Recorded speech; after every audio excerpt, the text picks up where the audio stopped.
My name is Daniel, and tonight I'm bringing you 10 new true horror stories from the darkest highways of America. These are accounts from truck drivers who've experienced things that shattered their understanding of reality. People who drive through the loneliest stretches of road, through hours when most of the world is sleeping, through places where help is hundreds of miles away. They've encountered phenomena that can't be explained by logic or science, situations that left them questioning everything they thought they knew about the world. These stories come directly from drivers who lived through these experiences and were changed forever. Before we begin, subscribe to this channel and tell me in the comments which story disturbed you most. Now let's climb into the cab and drive into 10 new tales of terror from America's highways. Story 1. The gas station that only appears when you're almost empty. Gerald Mason had been a cross-country trucker for 29 years, running routes from Texas to Maine, from California to Florida, across every major highway system in America. He was an experienced professional who understood fuel management with precision, who planned his stops carefully to ensure he never ran dangerously low on diesel. Gerald had driven over 3 million miles in his career and prided himself on never running out of fuel, never being stranded, never needing emergency assistance. But in April of 2023, Gerald was driving through West Texas on a route he'd traveled hundreds of times when his fuel gauge dropped faster than it should have. And when Gerald desperately needed fuel, a gas station appeared that he'd never seen before.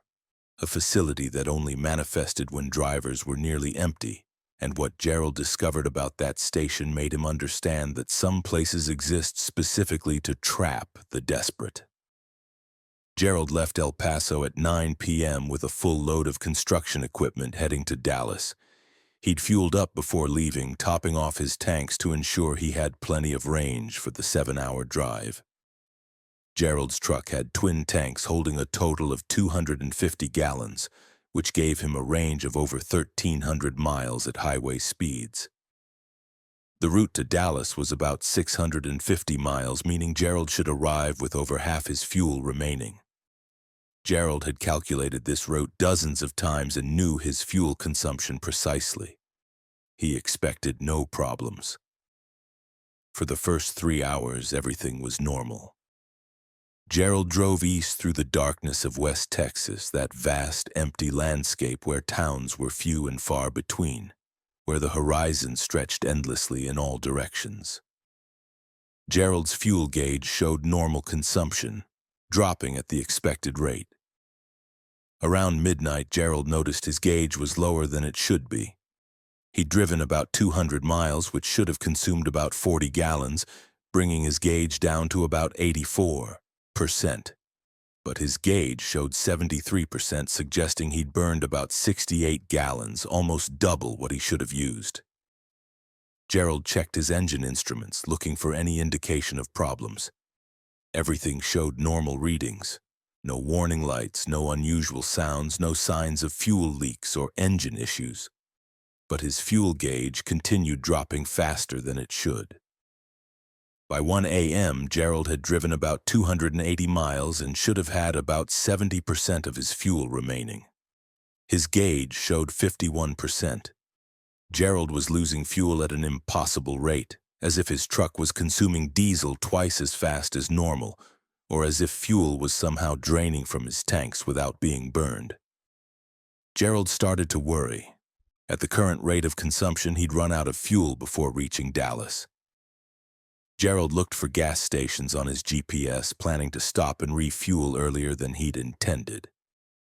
But his GPS showed no services for the next 80 miles, which Gerald knew was wrong.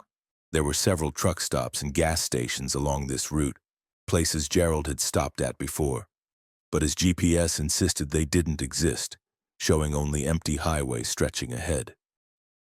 Gerald tried his CB radio, hoping to contact other drivers who might know of nearby fuel stops. Static answered, harsh and distorting. Gerald scanned through all channels, finding nothing but static on every frequency. His phone showed no signal despite being in an area where coverage should be available. Gerald was isolated, cut off from help, watching his fuel gauge drop steadily. By 2 a.m., Gerald's gauge showed 28%. He'd driven about 400 miles and should have had about 62% remaining. Instead, he was approaching critical fuel levels with over 250 miles still to go. Gerald reduced his speed to 55 miles per hour, trying to conserve fuel, but his gauge continued dropping at the same accelerated rate. Gerald started to feel panic. He was going to run out of fuel in the middle of West Texas in the middle of the night with no way to call for help. Gerald's gauge hit 15%, and warning lights illuminated on his dashboard, alerting him to critically low fuel. Then Gerald saw something ahead that made him nearly cry with relief. Lights. A gas station, its sign glowing in the darkness, promising fuel and salvation. Gerald took the exit and pulled into the gas station, which looked like a typical independent facility. Older pumps, a small building with a convenience store, adequate lighting. But Gerald immediately noticed something odd. His was the only vehicle there. No other trucks, no cars, no signs of any customers or even staff. The place was lit up and apparently operational but completely abandoned.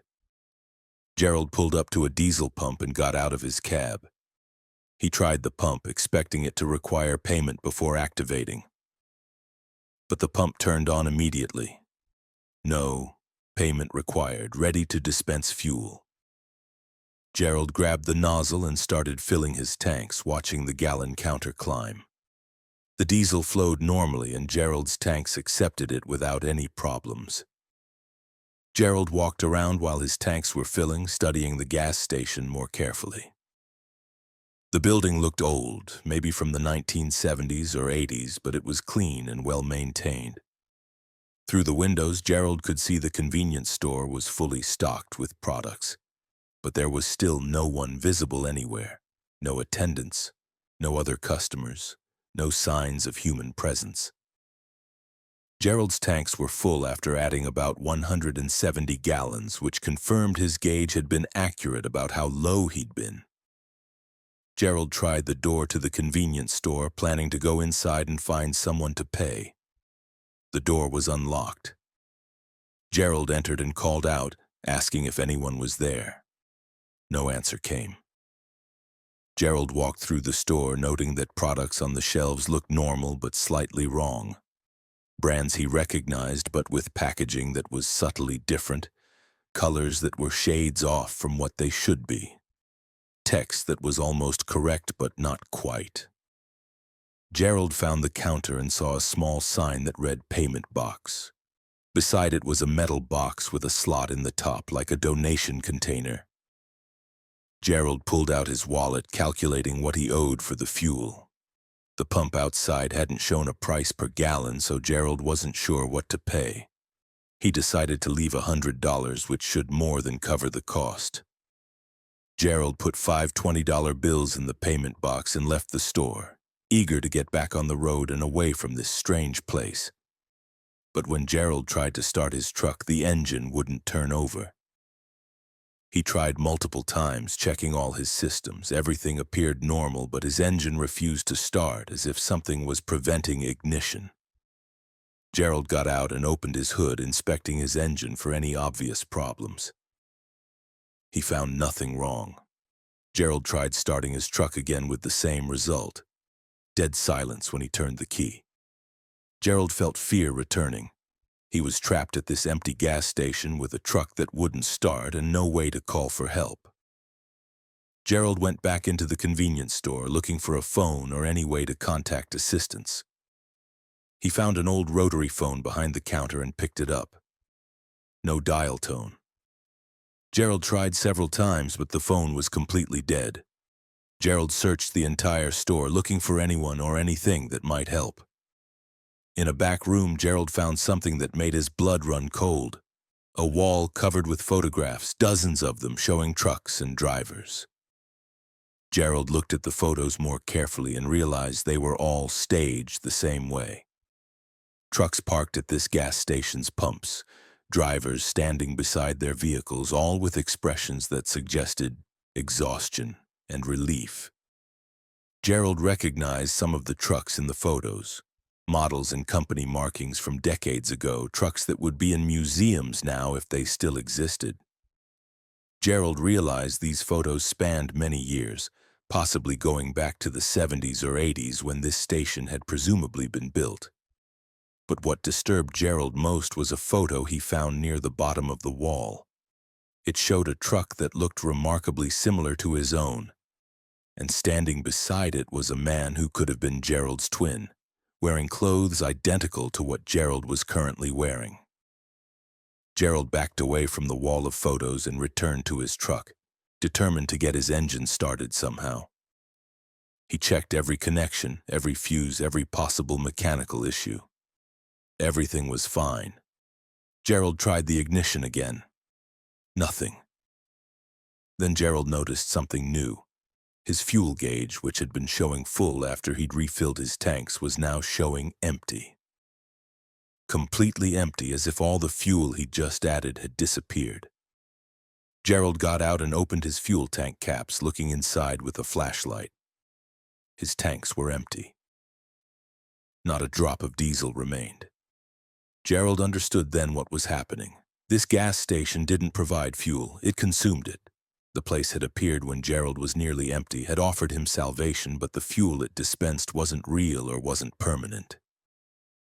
The station had taken Gerald's payment and his fuel, and now it had his truck trapped and inoperable. Gerald was exactly where the station wanted him, stranded and helpless. Gerald thought about the wall of photos, all those drivers over all those years, and wondered if they'd ever left or if they'd been absorbed somehow into the station itself, becoming permanent parts of its collection. Gerald sat in his cab trying to think of any escape. Hours passed. The sky remained dark, no sign of approaching dawn despite what Gerald's watch said should be morning. Gerald realized time wasn't passing normally here, that the gas station existed in some pocket where night continued indefinitely. Gerald tried to walk away from the station, to hike to the highway and flag down help. But when Gerald walked more than 100 feet in any direction, he found himself somehow back at the gas station, as if the place looped back on itself. Gerald was trapped for what felt like days, though his watch insisted only hours were passing. He survived on food and drinks from the convenience store, which he consumed freely since the place had already taken his payment and his fuel. Gerald noticed that he wasn't getting hungry or thirsty at normal rates, that his body's needs were distorted by the same temporal anomaly affecting the station.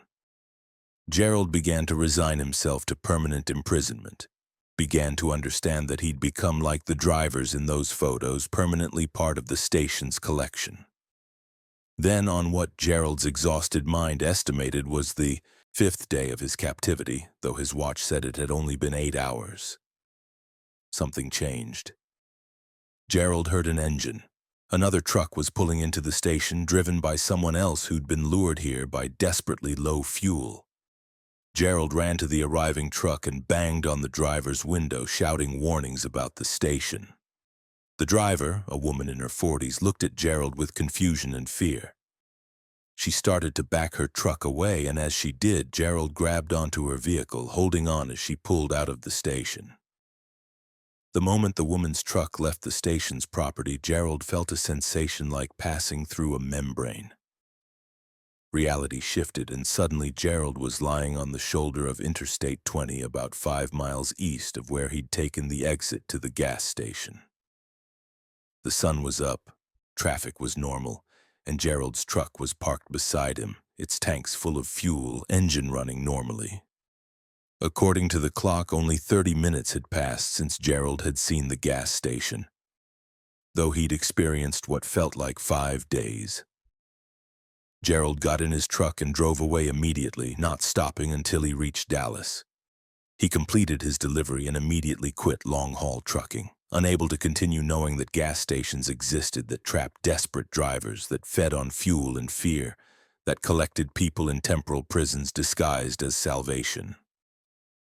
Gerald researched desperately and found other reports from drivers who'd encountered similar gas stations. Always appearing when fuel was critically low, always in remote areas, always empty of staff but full of supplies. The stations were traps, manifestations of something predatory that had learned to disguise itself as exactly what desperate travelers needed most. Gerald lives now with the knowledge that America's highways contain predatory infrastructure, gas stations that aren't really gas stations but are something else wearing that shape, waiting for drivers to run low on fuel, appearing at exactly the moment of maximum desperation, offering salvation that turns into imprisonment. And Gerald knows that somewhere in West Texas, that gas station still exists, still appears to drivers who are nearly empty, still collects photographs of everyone it traps, still waits with bright lights and full pumps and a payment box that accepts money but gives nothing real in return. Just temporary relief followed by eternal captivity in a place where time stops and dawn never comes, and escape is only possible if another desperate driver arrives to inadvertently release you by becoming the station's new prisoner. Story 2. The load that grew heavier with every lie. Keith Anderson had been hauling freight for 13 years, specializing in dry goods and packaged materials across the eastern seaboard. He was known as an honest driver who followed regulations, maintained accurate logs, and never cut corners. Keith took pride in his integrity in doing things the right way even when shortcuts were tempting. But in May of 2023, Keith picked up what should have been a routine load of packaged textiles in North Carolina. And during the drive to Pennsylvania, Keith discovered that his cargo was somehow aware of him, that it responded to his words and thoughts, and that every time Keith told even the smallest lie, his load grew heavier, adding impossible weight that strained his truck and threatened to crush him beneath the burden of his accumulated dishonesty. Keith picked up the load from a textile manufacturer outside Charlotte on a Tuesday morning. The paperwork indicated 32 pallets of packaged fabric, total weight listed as 38,000 pounds. Keith inspected the loading process, verified the count and weight, then headed north on Interstate 77 toward his delivery point in Philadelphia. The first few hours were completely normal. Keith's truck handled well. Acceleration and braking were responsive, and nothing suggested any problems with the cargo. Around noon, Keith stopped for lunch at a truck stop in Virginia. A fuel attendant asked Keith how his day was going, and Keith, by habit, said, "Great, no problems." But that was a small lie. Keith's day wasn't great. He'd had an argument with his wife that morning, his back was hurting from sitting, and he was worried about his finances. Small, everyday frustrations that Keith had automatically hidden behind a polite lie. The moment Keith spoke those words, he felt his truck shift slightly, as if the suspension had compressed under additional weight. Keith got back in his cab and checked his gauges. Everything read normally, but his truck felt heavier somehow, requiring more throttle to accelerate. Keith continued driving, dismissing the sensation as imagination or road conditions. An hour later, Keith called his dispatcher to report his progress. The dispatcher asked if he was on schedule, and Keith said, "Yes, right on time," even though he was actually about 20 minutes behind because of construction delays he'd encountered. Another small lie, the kind drivers told constantly to avoid complications or criticism. The moment Keith spoke it, his truck's suspension compressed noticeably. Keith felt the weight increase, felt his steering become heavier, felt his brakes require more pressure. Keith checked his mirrors and saw his trailer riding lower, tires flattened slightly as if bearing much more weight than they should. Keith pulled onto the shoulder and got out to inspect his truck. The tires looked fine, no flats or damage, but they were definitely compressed more than they'd been that morning. Keith walked around his trailer, checking for any signs of shifting cargo or structural problems. Everything appeared normal. But when Keith got back in his cab and checked his weight gauge, he saw it reading 45,000 pounds, 7,000 pounds more than when he'd loaded. That was impossible.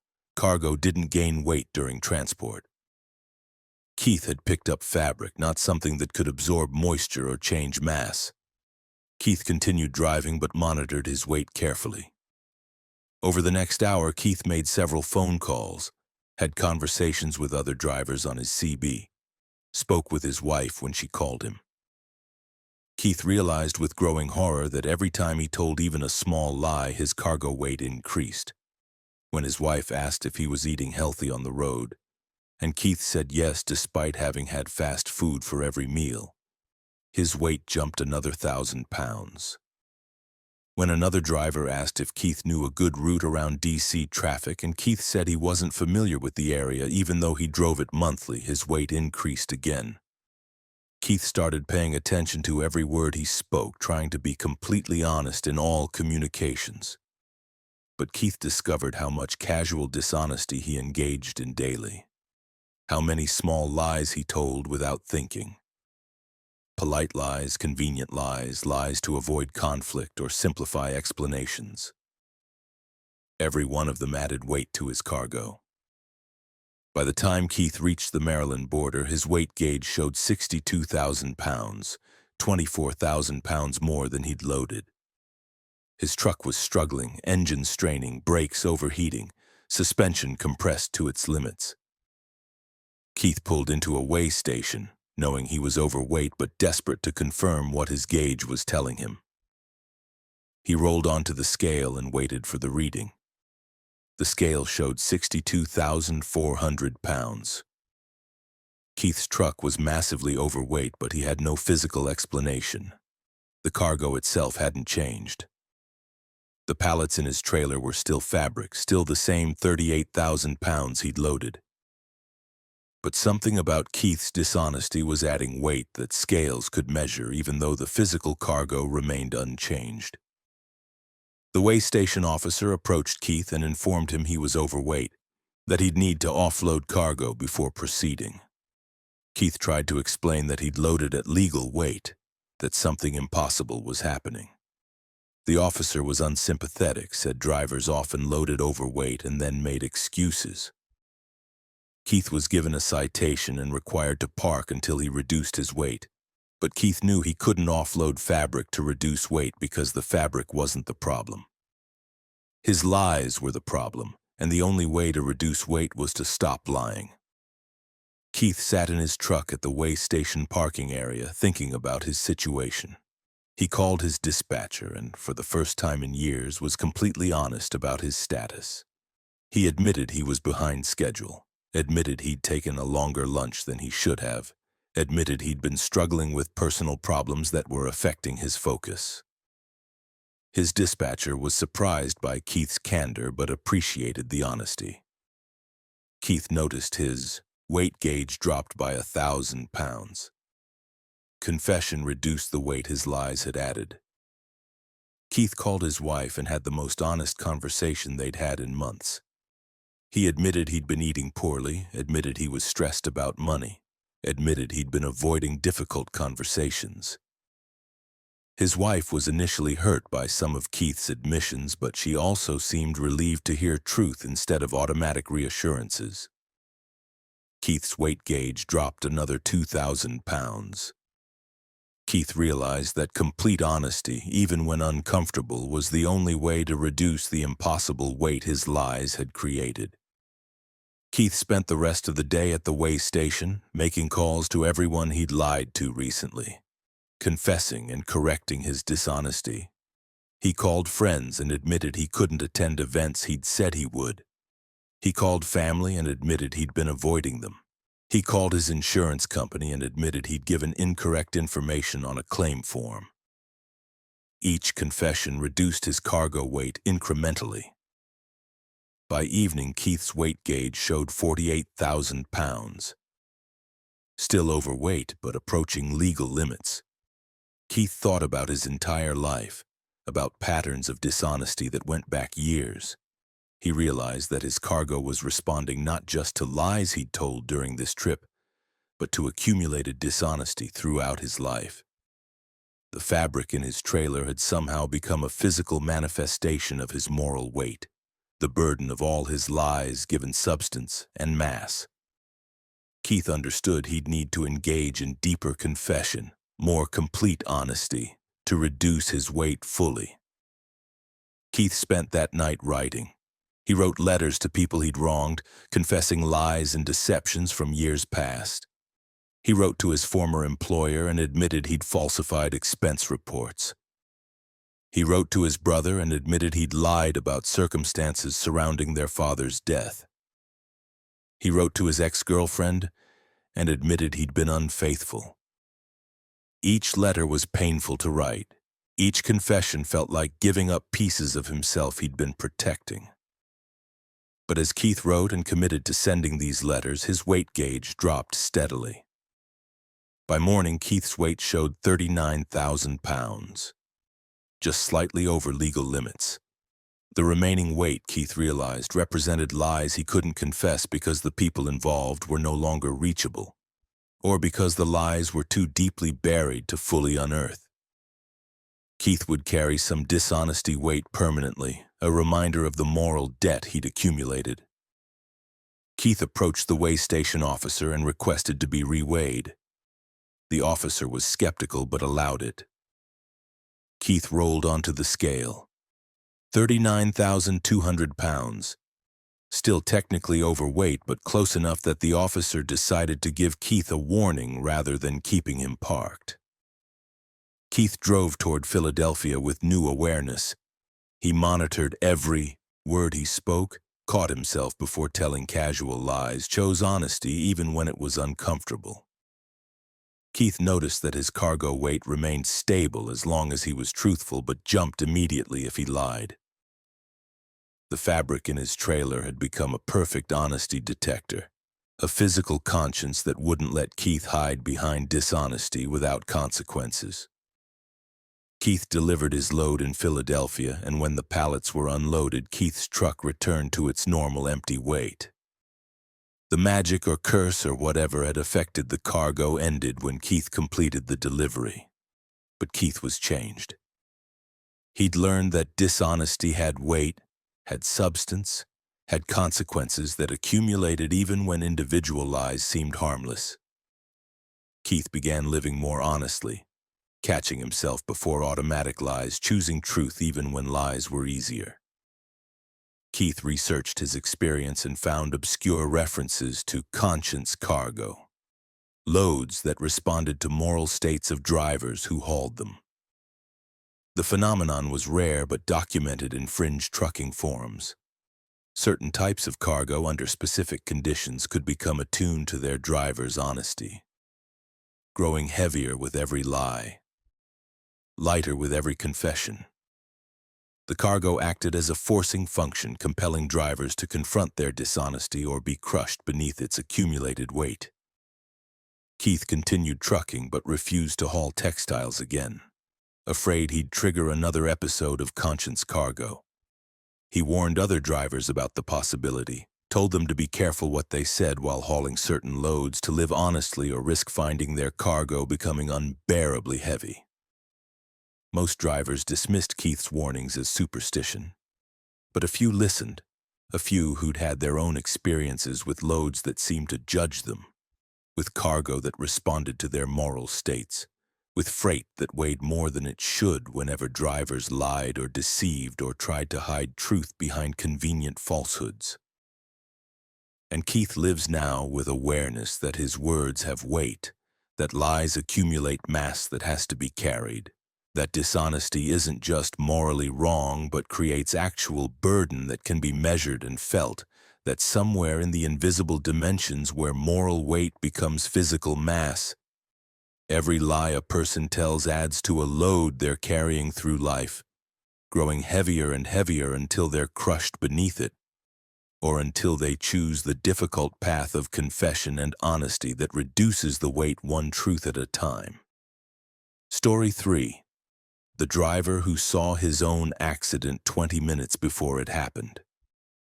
Brian Murphy had been driving trucks for 11 years, hauling automotive parts across the Midwest and South. He was a careful driver who'd never had a serious accident, who followed all safety protocols and who prided himself on defensive driving that anticipated problems before they occurred. Brian believed in trusting his instincts, in paying attention to subtle cues that indicated danger. But in September of 2022, Brian was driving through Kentucky on Interstate 64 when he saw something that made no logical sense. A vision of his own truck crashed and burning on the side of the highway 20 minutes ahead of where he currently was. And despite Brian's desperate attempts to change his route and avoid the accident, he discovered that seeing the future didn't mean he could change it, that some events were fixed points in time that would occur regardless of what actions he took to prevent them. Brian left Louisville at 6 a.m. with a load of transmission components heading to a manufacturing plant in West Virginia. The route was straightforward, about 300 miles of mostly highway driving through Kentucky and into West Virginia. Weather was clear, traffic was light, and Brian expected an easy drive with arrival by early afternoon. For the first hour, everything was completely normal. Brian drove east on Interstate 64, maintaining steady speed, checking his mirrors regularly, monitoring his instruments. Nothing suggested any problems or dangers ahead. Around 7:15 a.m., Brian was approaching a section of highway he'd driven hundreds of times, a gentle curve through forested hills with good visibility. As Brian entered the curve, he saw something ahead that made him instinctively hit his brakes. A truck was crashed on the right shoulder, trailer jackknifed, cab engulfed in flames, emergency vehicles surrounding it with lights flashing. Brian slowed down to pass the accident scene carefully, noting the extensive damage and the firefighters working to contain the blaze. As Brian got closer, he could see details of the crashed truck, and what he saw made his blood run cold. The crashed truck was identical to his own. Same model, same color, same company markings. Brian's company operated a small fleet of only 6 trucks, and Brian knew all of them. This crashed truck had his unit number on the door. Brian was looking at his own truck, crashed and burning. Brian's mind reeled. How could his truck be crashed ahead of him when he was still driving it? Brian looked down at his steering wheel, confirming he was in his truck, that he was still operational and undamaged. Brian looked back at the crash scene, and it was gone. The curve was empty, no crashed truck, no emergency vehicles, just normal highway with light traffic. Brian pulled onto the shoulder, shaking, trying to understand what he'd just seen. Had it been a hallucination? A fatigue-induced vision? Brian felt wide awake, not tired or impaired. The vision had been incredibly detailed and realistic, not dreamlike or vague. Brian had seen his truck's unit number clearly, had seen flames and smoke and emergency responders. Brian checked his phone for the time. 7:17 a.m., Brian calculated. At his current speed, he'd be at the location where he'd seen the crash in about 20 minutes, around 7:37 a.m. Brian had somehow seen a future version of the highway 20 minutes ahead in time, showing him his own accident before it happened. Brian didn't know whether to believe the vision, but he couldn't ignore it. If there was any chance the vision was real, if he was going to crash in 20 minutes, Brian needed to take preventive action. Brian pulled back onto the highway and continued driving, but at reduced speed, watching everything around him with intense focus, trying to identify what would cause the crash. Brian thought through every possibility. Mechanical failure, tire blowout, other vehicles causing collision, road hazards. Brian checked his truck's systems obsessively. Everything read normally. No warning lights, no unusual sounds or vibrations. Brian approached the curve where he'd seen his crashed truck. It was now 7:30 a.m., 7 minutes before the crash was supposed to occur according to Brian's calculations. Brian slowed to 40 miles per hour, well below the speed limit, giving himself maximum reaction time for any hazard. Brian watched the road surface for debris or oil. Nothing. Brian checked his mirrors for vehicles approaching too fast. Traffic was sparse and orderly. Brian couldn't identify any imminent danger, but the vision had been so clear, so detailed, that Brian couldn't dismiss it as imagination. At 7:35 a.m., 2 minutes before the projected crash time, Brian saw a car ahead in the right lane moving slowly. Brian moved to the left lane to pass, maintaining safe distance and speed. As Brian drew alongside the car, he glanced over and saw the driver was elderly, hunched over the wheel, possibly having difficulty seeing or controlling their vehicle. Brian completed his pass and moved back to the right lane ahead of the slow car. Brian checked his watch. 7:37 a.m., the moment when the crash should occur. Nothing happened. Brian drove through the curve safely. No accidents, no hazards, no problems. Brian felt relief flooding through him. The vision had been wrong, or Brian's defensive driving had prevented it, or the future wasn't as fixed as the vision had suggested. Brian continued driving, his tension gradually easing. Maybe the vision had been a warning that Brian had successfully heeded, a glimpse of a possible future that Brian had avoided by being extra careful. Brian felt grateful for whatever had allowed him to see the danger ahead and take action to prevent it. But at 7:40 a.m., just 3 minutes past when the crash should have occurred, Brian felt his steering suddenly become unresponsive. His wheel turned, but his truck didn't follow, as if his steering linkage had disconnected. Brian tried to brake, but his truck didn't slow. Brian was suddenly a passenger in his own vehicle, unable to control it, and his truck was drifting toward the right shoulder. Brian saw the guardrail approaching, knew he was going to hit it at highway speed. Brian braced himself as his truck struck the guardrail, metal screeching, momentum carrying his vehicle through the barrier.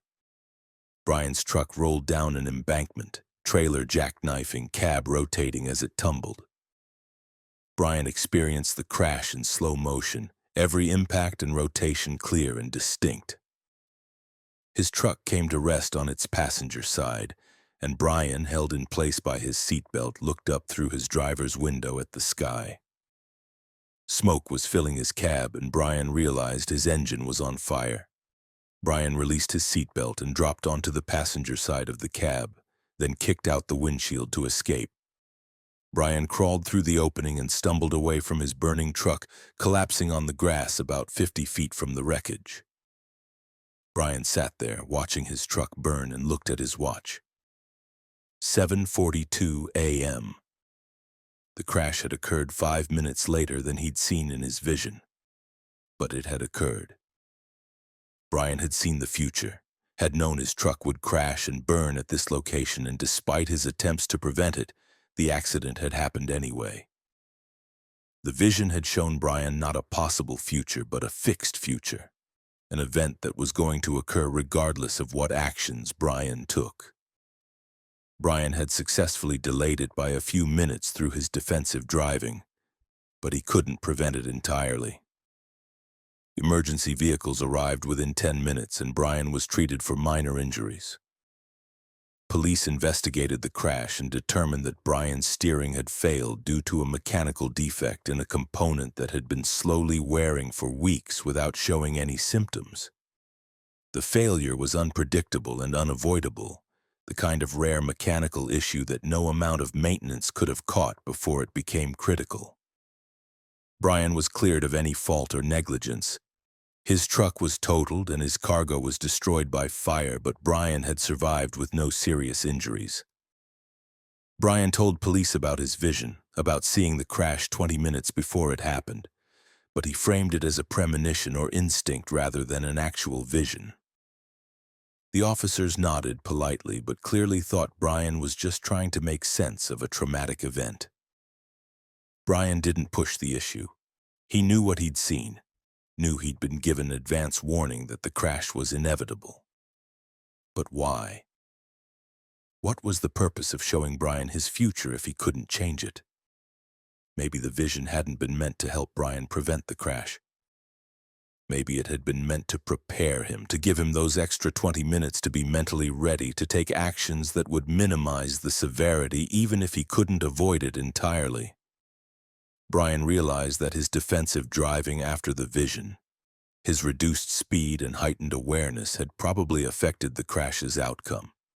If Brian had been driving at normal speed when his steering failed, the crash might have been much worse. His slower speed had given him a few extra seconds of control, had reduced the impact force when he hit the guardrail. Brian might have been killed if he'd been going faster. The vision had saved his life not by helping him avoid the crash entirely, but by helping him be prepared when it happened, by giving him advanced knowledge that allowed him to minimize damage. Brian left trucking after that accident, unable to shake the memory of seeing his own future crash, unable to trust that he wouldn't have another similar vision, and be forced to live through those minutes of knowing disaster was coming, but being powerless to stop it. Brian researched precognition and found it was more common than most people realized, particularly in situations involving danger or death. Many people reported having visions or strong feelings immediately before accidents, giving them just enough warning to react differently and possibly survive. But Brian's experience was unusual in its clarity and timing. 20 minutes of advance warning was longer than most precognitive events, and the level of detail Brian had seen was exceptional. Brian theorized that his vision had been sent backward in time by his own future self, his consciousness in the moment of the crash somehow projecting information 20 minutes into his past.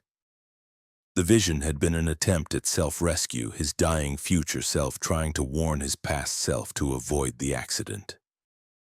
The attempt had failed to prevent the crash entirely, but it had succeeded in saving Brian's life by preparing him for what was coming. Brian lives now with the knowledge that time isn't as linear as it seems, that future events can influence the past through mechanisms science doesn't fully understand, that consciousness can reach backward through time when survival is at stake. And Brian knows that somewhere in the quantum possibilities of collapsed timelines there's a version of Brian who didn't see the vision, who crashed at full speed, who didn't survive, while the Brian who lives now is the one who was given 20 minutes of impossible knowledge, 20 minutes to prepare for an accident he couldn't prevent but could survive. 20 minutes that made the difference between death and life in an event that was always going to happen but didn't have to end the same way in every possible timeline. Story 4. The CB radio that broadcast from the dead. Frank Wilson had been a long-haul trucker for 19 years, running routes across the western states from California to Montana. He was a social driver who enjoyed CB radio communication, who made friends with other truckers over the airwaves, who spent his driving hours conversing with the community of drivers who shared America's highways. Frank knew dozens of drivers by their CB handles, had regular conversations with people he'd never met in person but considered friends based on hundreds of hours of radio talk. But in July of 2023, Frank started hearing transmissions on his CB from drivers who should have been impossible to hear. Voices of truckers who died years or decades earlier. And when Frank tried to respond to these ghost transmissions, he discovered the dead wanted to communicate with him for reasons that became increasingly disturbing as he continued to engage with voices that shouldn't have been able to speak. Frank's CB radio was a high-quality unit he'd installed 5 years ago, well-maintained and reliable. Frank monitored Channel 19, the standard trucker frequency, and occasionally scanned other channels when 19 was too crowded or when he wanted different conversations. Frank knew the regular drivers on his usual routes, recognized voices and handles, participated in ongoing discussions about road conditions, weather, politics, and the 1,000 small topics that truckers discussed to pass time during long drives. Frank's radio was as important to him as his truck's engine, a lifeline that kept him connected to a community that understood his lifestyle. On a Wednesday evening, Frank was driving through Nevada on Interstate 80, heading east toward Salt Lake City. Traffic was sparse, and Channel 19 was quiet with only occasional transmissions. Around 8 p.m., Frank heard a voice come through his speaker that sounded wrong somehow, distorted and distant, as if the transmission was coming from very far away or through interference. The voice gave a CB handle that Frank didn't recognize, asking if anyone was monitoring Channel 19. Frank responded automatically, his standard friendly greeting to unknown drivers. "I'm here. This is Rolling Thunder eastbound on 80. "What's your location?" the voice responded, and what it said made Frank's skin prickle. "I'm not sure where I am anymore. I've been driving for a long time. I think I'm lost." The voice sounded confused, uncertain, and underneath the words Frank could hear strange background noise. Not normal road sounds, but something else. Something that reminded Frank of wind or static or possibly screaming at very low volume. Frank asked the driver where he'd last seen mile markers or signs. The voice said it had been dark for a long time, that signs weren't visible, that nothing was visible except road ahead illuminated by headlights that didn't seem to reach very far. Frank tried to help, asking standard questions to establish location and provide directions. But the other driver's answers didn't make sense, suggesting he was on roads that didn't exist in any configuration Frank recognized. Frank asked for the driver's name instead of just his handle. There was a long pause. Then the voice said, "Thomas Kennedy," and Frank felt ice water flood his veins. Thomas Kennedy had been a trucker Frank had known through CB radio 15 years ago. They'd talked regularly on Frank's California to Nevada runs. Then one day, Thomas had simply stopped appearing on the radio. Frank had later learned that Thomas had died in an accident. His truck crashed on a mountain pass in conditions that investigators said suggested he'd been driving far too fast for safety, possibly fleeing from something. Frank asked if the Thomas Kennedy speaking was the same Thomas Kennedy who'd driven for Western Freight Lines 15 years ago. The voice confirmed it was, then added something that made Frank want to turn off his radio. "I crashed, Frank. I remember crashing. But I kept driving afterward. I've been driving ever since. I can't find any exit. I can't find any way to stop." Frank tried to respond, to ask what Thomas meant, but the transmission cut off, replaced by normal static. Frank sat in stunned silence, trying to rationalize what he'd heard. Maybe someone was playing a prank, using Thomas Kennedy's name to disturb other drivers. But the voice had sounded right, had the same accent and speech patterns Frank remembered from years ago. Over the next several days, Frank heard more ghost transmissions. Voices of drivers Frank had known who died, voices of truckers whose CB handles were legendary in trucking community but who'd been dead for decades. Each voice described the same experience, endlessly driving through darkness, unable to find exits or stops, calling out on CB radio for help that never came. Frank started recording the transmissions, capturing evidence of what he was hearing. Frank's recording showed the voices clearly, proved he wasn't hallucinating or imagining them. But when Frank played the recordings for other drivers, they heard only static. Couldn't make out the words Frank heard distinctly.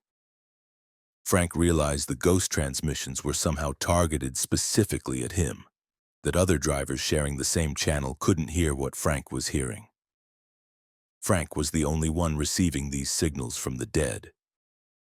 Frank tried to understand why he'd been singled out, what made him able to hear these impossible broadcasts. Frank thought about his years on the road, his thousands of hours listening to CB radio, his deep connection to the trucking community. Maybe Frank had become so attuned to CB frequencies that he could hear echoes other drivers couldn't perceive, transmissions from some layer of reality where dead truckers continued driving eternally, still calling out on their radios, still hoping someone would answer. Frank started responding to the ghost transmissions, asking questions, trying to understand what the dead drivers were experiencing. They described roads that went nowhere, highways that looped back on themselves, landscapes that never changed despite hours of driving. They described seeing other vehicles occasionally, other ghost trucks driven by other dead drivers, all trapped in the same eternal drive through darkness. The dead drivers said they'd tried to stop, had tried to pull over and exit their trucks, but whenever they stopped moving, they experienced something worse than the endless drive. Something they couldn't or wouldn't describe fully. Something that forced them back into their trucks and back onto the road. Frank asked if there was any way to help them, any way to release them from their eternal drive. The ghost drivers said they didn't know, that they'd been calling out for years or decades hoping someone would hear and understand. Frank tried to find patterns in the transmissions, times, or locations where the signals were strongest, hoping to identify some gateway or connection point between the living world and the realm where dead truckers drove. Frank discovered the signals were strongest at night, strongest in remote areas, strongest when Frank was alone on empty highways, as if isolation and darkness created optimal conditions for the dead to reach through. Frank became obsessed with the ghost transmissions, spending all his driving time monitoring his CB, recording every signal, maintaining detailed logs of what the dead drivers told him. Frank's dispatcher started receiving complaints that Frank wasn't responding to calls, that he was distracted and missing delivery windows. Frank's wife noticed he wasn't sleeping when he was home, that he was consumed by something he wouldn't fully explain. Frank knew his obsession was damaging his life, but he felt obligated to the dead drivers, felt like he was the only living person who could hear their pleas for help. Then Frank heard a transmission that changed everything. A voice he didn't recognize, older and deeper than the others, came through saying it had been watching Frank's attempts to communicate with the dead, that Frank had been chosen for a purpose. The voice said the dead truckers weren't actually dead in the conventional sense. They were trapped in a transition state, unable to fully die because they died while driving, while in motion. Their consciousness had been caught in the momentum, in the forward motion of their trucks, and that momentum had carried them into a space between life and death where they couldn't stop moving. The voice said Frank could help them if he was willing to accept a burden. The burden the voice described was this: Frank would need to become a bridge, a living anchor that dead drivers could use to pull themselves back toward the living world enough to finally stop, to end their motion, to complete their deaths properly. But acting as this bridge would cost Frank, would drain his own life force, would age him prematurely as the dead drew energy from him to break free of their eternal momentum. Frank would be sacrificing years of his life to give the dead drivers peace. Frank considered the offer, thought about all the voices he'd heard over the past weeks, the desperation and exhaustion in their pleas. Frank thought about Thomas Kennedy, who'd been Frank's friend 15 years ago, who'd been driving through darkness all this time, unable to rest. Frank made his decision. He told the deep voice he would accept the burden, would serve as a bridge for as many dead drivers as he could help before his own life ran out.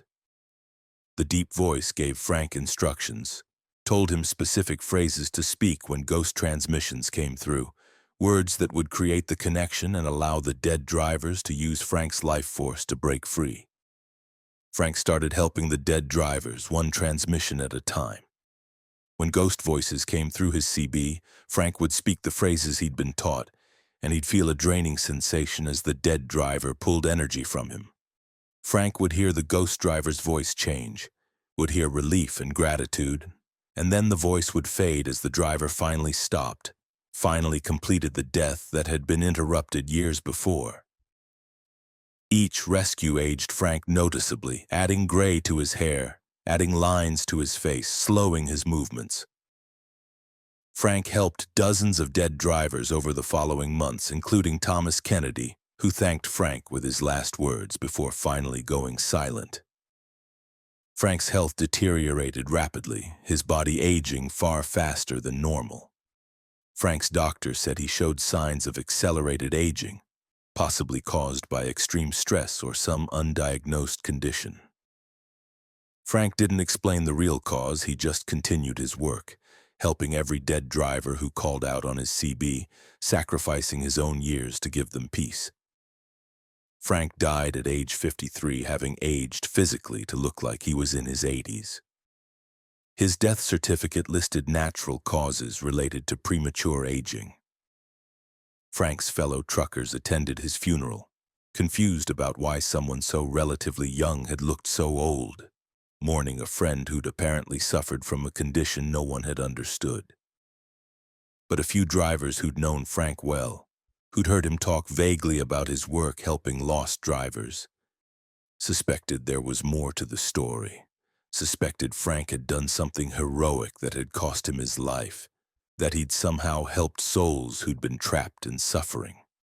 And on CB Channel 19, in the dead hours of night when highways are empty and darkness is complete, some drivers still report hearing transmissions that sound like Frank's voice, offering help to lost drivers, speaking phrases that seem to comfort and release. Frank himself might now be among the dead drivers, but instead of calling for help, Frank is still helping others, still serving as a bridge between the living world and whatever comes after, still speaking on the CB radio that connects not just truckers on America's highways, but souls trapped in transition, voices reaching through static from the dark roads where the dead drive eternally unless someone living is willing to hear them and offer the connection they need to finally rest. Story 5. The parking lot where trucks disappear at dawn. Stephen Martinez had been a regional trucker for 16 years running overnight routes through the Southwest. He was punctual, organized, and careful about where he parked for his mandatory rest breaks. Stephen knew which truck stops were safe, which parking lots had security, which areas to avoid.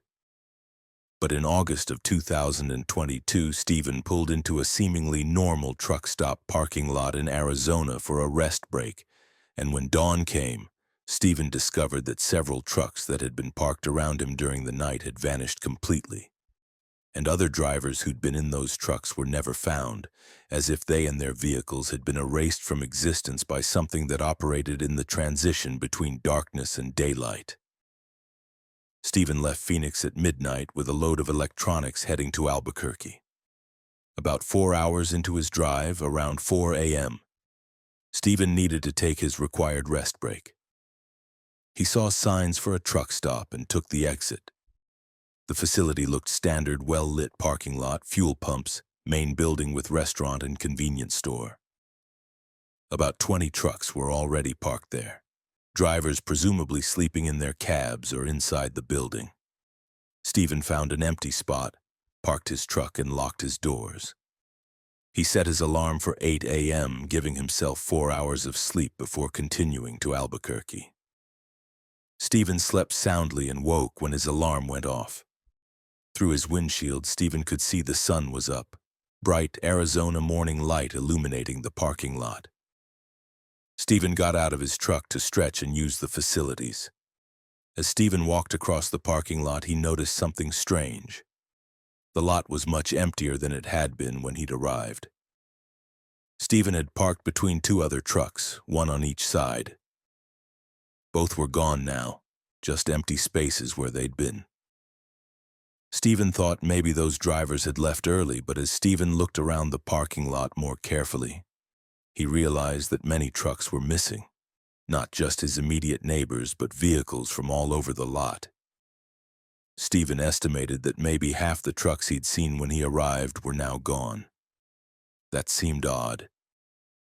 It was only 8 a.m., early for many drivers to be leaving, and Stephen hadn't heard engines starting or vehicles moving.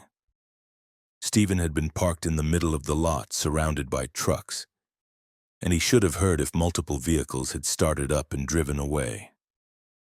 But Stephen remembered his sleep had been unusually deep, almost drugged in quality. Maybe he'd been so exhausted he'd slept through normal parking lot noise. Stephen used the restroom and bought coffee, then returned to his truck. As Stephen was preparing to leave, he noticed a man walking around the parking lot with a confused expression, checking empty spaces as if looking for something. Stephen approached the man and asked if he needed help. The man said he'd parked next to a friend's truck last night, had agreed to meet for breakfast, but his friend's truck was gone and his friend wasn't answering phone calls. The man seemed more worried than annoyed. Said it wasn't like his friend to leave without saying anything, that they'd driven together for years and always checked in with each other. Stephen asked what time the man's friend had planned to leave. The man said they'd both planned to leave around 9 a.m., that there was no reason for his friend to depart early. Stephen and the man walked to the truck stop office to ask if staff had seen anything unusual. The clerk behind the counter said she'd just started her shift at 7 a.m., but she'd checked security footage. The clerk pulled up recordings from the parking lot cameras and showed Stephen and the concerned driver what had been captured. The footage showed the parking lot at 4 a.m. when Stephen had arrived, all the trucks visible and parked normally. The footage then jumped to 7 a.m., showing the lot much emptier, many trucks gone, including the one the concerned driver was looking for. But the footage showed no trucks leaving between 4 and 7 a.m. The cameras had recorded continuously, but no vehicles had moved during those 3 hours. The trucks were simply present at 4 a.m. and absent at 7 a.m. with no record of their departure. The clerk seemed confused, said the cameras must have malfunctioned, or there was a gap in the recordings that the system wasn't showing. The concerned driver called police to report his friend missing. Officers arrived and took statements. They reviewed the security footage and confirmed what Stephen and the others had seen. Trucks present at 4 a.m., absent at 7 a.m., no record of departure. Police checked the missing driver's phone location. It showed his last known position as this truck stop at around 3 a.m., then no signal after that. His phone had either been turned off or had lost signal at 3 a.m. and never reconnected. Police said they'd investigate, but suggested the missing driver might have left for personal reasons, that missing person cases required 48 hours before active investigation. Stephen left the truck stop disturbed by what had happened, but unable to offer any useful information to police. Stephen continued his drive to Albuquerque, delivered his load, and tried to forget about the missing trucks and drivers. But Stephen couldn't stop thinking about it, and when he got home, he started researching. Stephen found forum posts and news articles describing similar incidents at truck stops across the Southwest. Drivers parking overnight and disappearing by morning. Their trucks gone without any record of leaving. No explanation for where they'd gone or why. Stephen found a pattern in the reports. The disappearances always happened between 4 and 7 a.m., always at truck stops in remote areas, always during the transition from night to day. Some truck stops had multiple incidents over years, while other similar facilities had none. Stephen compiled a list of affected locations and noticed they formed a rough pattern across Arizona, New Mexico, and southern Utah, as if something was moving along a specific route, visiting certain truck stops and taking drivers from them. Stephen contacted some of the people who'd reported missing friends or family members.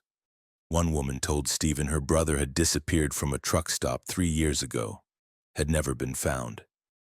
His truck was gone. His phone stopped transmitting, and there was no financial activity on his accounts after the disappearance. It was as if he'd been erased from existence. The woman said police had investigated but found nothing. No body, no truck, no evidence of what had happened. Her brother had simply vanished along with several other drivers that same night from the same truck stop. Stephen researched further and found older reports going back decades, describing similar disappearances at truck stops and rest areas across the Southwest. The phenomenon wasn't new, just poorly documented. Stephen found references in old trucker magazines and newspapers, stories that had been dismissed as drivers who'd left voluntarily or met with foul play, but Stephen saw the pattern. These weren't ordinary disappearances. These were systematic removals, something taking trucks and drivers during the transition between night and day, during those hours when darkness was fading but full daylight hadn't arrived. Stephen developed a theory.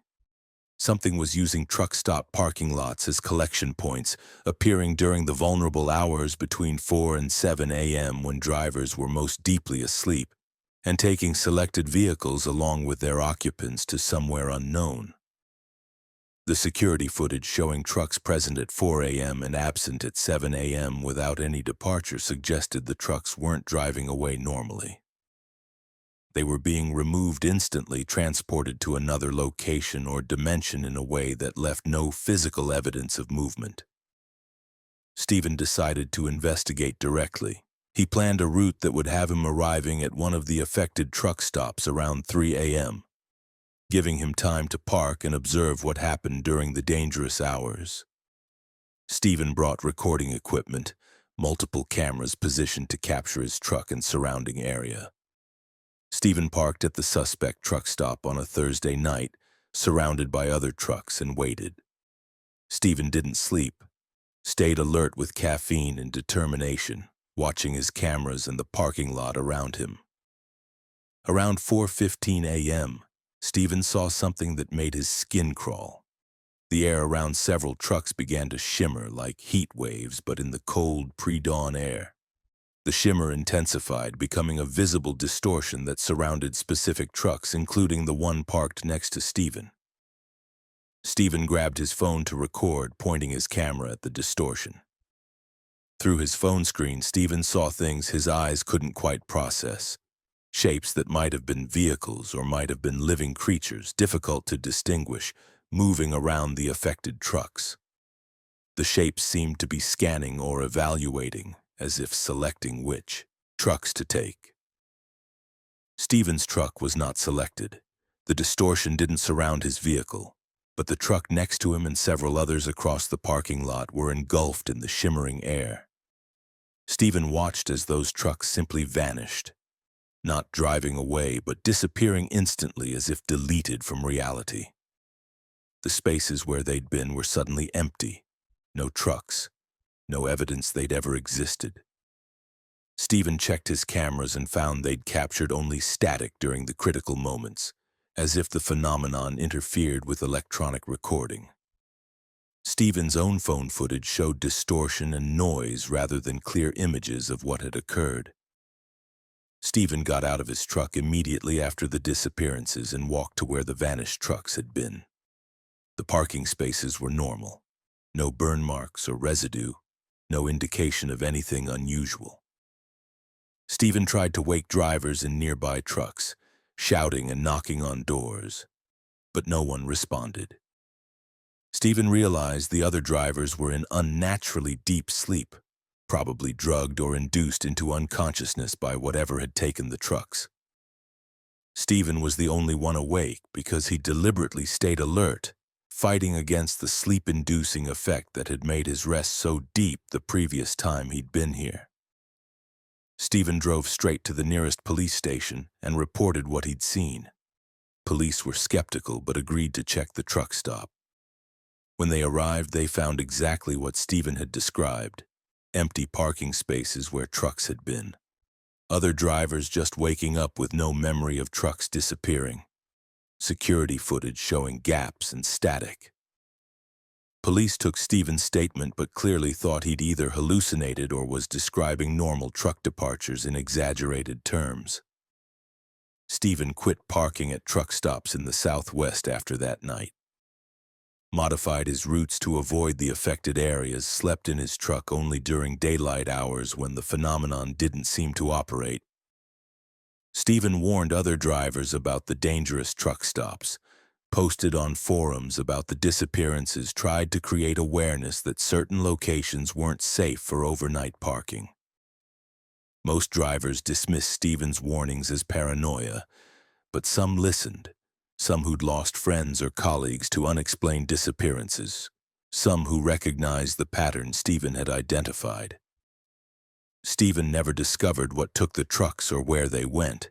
He found no official explanation, no government acknowledgement of the phenomenon. Stephen believed something was harvesting trucks and drivers for reasons he couldn't understand, possibly studying humans or possibly collecting them for purposes too alien to comprehend. The disappearances continued, a few trucks here and there across the Southwest, always during those vulnerable hours between 4 and 7 a.m., always from specific truck stops that seemed to be on the collection route of whatever was operating there. And Stephen lives now with the knowledge that parking lots aren't always safe, that during certain hours at certain locations, vehicles can vanish along with their occupants, taken to somewhere unknown by something that moves through the pre-dawn hours collecting specimens or samples or souls. Stephen warns every driver he meets, be careful where you park. Be alert during the transition between night and day. And if you see air beginning to shimmer around trucks in the early morning hours, drive away immediately, because staying means joining the dozens or hundreds of drivers who've disappeared from Southwest parking lots over the decades, erased from existence, taken to destinations that might not be on Earth at all, collected by something that hunts during dawn's first light and takes what it wants without leaving traces that anyone will believe or investigate. Story 6. The Detour That Added 50 Years. Angela Park had been a long-haul trucker for 12 years, running routes primarily along the West Coast from Seattle to San Diego. She was known for her efficiency, her ability to find faster routes, and her skill at avoiding traffic delays. Angela studied maps obsessively, knew alternate routes for every highway, and could navigate around construction or accidents with ease. But in October of 2023, Angela took a detour around traffic in Northern California, and when she emerged from that alternate route 90 minutes later, Angela discovered that the world around her had aged 50 years, that she'd somehow traveled through time or between dimensions, and that the life she'd known no longer existed in the reality she'd entered. Angela left San Francisco at 6 a.m. on a Tuesday with a load of computer equipment heading to Seattle. The route was straightforward, Interstate 5 north through California, Oregon, and into Washington. Angela expected the drive to take about 14 hours with minimal stops. For the first 3 hours, everything was normal. Angela made good time through light traffic and clear weather. Around 9 a.m., approaching Redding, Angela encountered a traffic alert on her GPS indicating a major accident ahead with all lanes blocked and delays of several hours. Angela didn't want to sit and stop traffic for hours, so she started looking for alternate routes. Her GPS showed a state highway that branched off Interstate 5 about 10 miles ahead, ran parallel to the interstate for about 50 miles, then reconnected. The alternate route was marked as a smaller road, probably with lower speed limits, but Angela calculated she could still make better time than sitting in traffic. Angela took the exit for the alternate route and began driving on what appeared to be a well-maintained 2-lane highway through forested mountains. The road was empty, no other vehicles visible in either direction. Angela found that odd but not impossible, given that most traffic was probably staying on the interstate. The landscape looked normal, dense forests of pine and fir trees, occasional clearings with views of distant mountains. Angela's GPS showed her progress along the alternate route, indicating she was making reasonable speed and should reconnect with Interstate 5 in about 90 minutes. Angela settled into the drive, enjoying the quiet road and beautiful scenery. After about 45 minutes, Angela noticed something strange. The trees alongside the road looked different, taller and older than they'd been when she'd first exited the interstate. Angela initially attributed this to natural variation in forest growth, but as she continued driving, the changes became more pronounced. The trees were massive now, ancient giants that suggested centuries of growth. The road surface was also changing, looking newer and better maintained than it had been at the start of the alternate route. Angela felt disoriented, as if the landscape was transforming around her as she drove. Angela checked her phone to verify the time. 9:47 a.m. Angela had been on the alternate route for about 47 minutes, consistent with her memory. Angela tried to call her dispatcher to report her position, but her phone showed no signal despite having had full bars on Interstate 5. Angela's GPS was still working, showing her making steady progress along the alternate route with about 40 minutes remaining before reconnecting with the interstate.